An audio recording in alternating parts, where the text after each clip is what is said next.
میرا ایک ساتھی تھا جو کہتا تھا کہ بھلا تم بھی ایسی باتوں کی تصدیق کرنے والوں میں ہو؟ بھلا جب ہم مر گئے اور مٹی اور ہڈیاں ہو گئے تو کیا ہم کو بدلہ ملے گا؟ اللہ کہے گا کہ بھلا تم اسے جھانک کر دیکھنا چاہتے ہو؟ پھر وہ جھانکے گا تو اس کو بیچ دوزخ میں دیکھے گا، کہے گا کہ اللہ کی قسم تو مجھے بھی ہلاک کرنے لگا تھا، اور اگر میرے پروردگار کی مہربانی نہ ہوتی تو میں بھی ان میں ہوتا جو عذاب میں حاضر کیے گئے ہیں۔ تو کیا واقعی اب ہم مرنے والے نہیں؟ ہاں، جو پہلی بار مرنا تھا سو مر چکے، اور ہمیں عذاب بھی نہیں ہونے کا۔ بے شک یہی تو بڑی کامیابی ہے۔ ایسی ہی نعمتوں کے لیے عمل کرنے والوں کو عمل کرنے چاہیے۔ بھلا یہ مہمانی اچھی ہے یا تھوہر کا درخت؟ ہم نے اس کو ظالموں کے لیے بلا بنایا ہوا ہے۔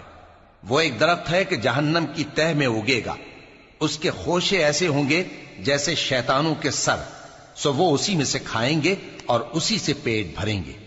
پھر اس کھانے کے ساتھ ان کو کھولتا ہوا پانی ملا کر دیا جائے گا، پھر ان کو دوزخ کی طرف لوٹایا جائے گا۔ انہوں نے اپنے باپ دادا کو گمراہ ہی پایا تھا، سو وہ انہی کے پیچھے دوڑے چلے جاتے تھے، اور ان سے پیشتر بہت سے پہلے لوگ بھی گمراہ ہو گئے تھے، اور ہم نے ان میں خبردار کرنے والے بھیجے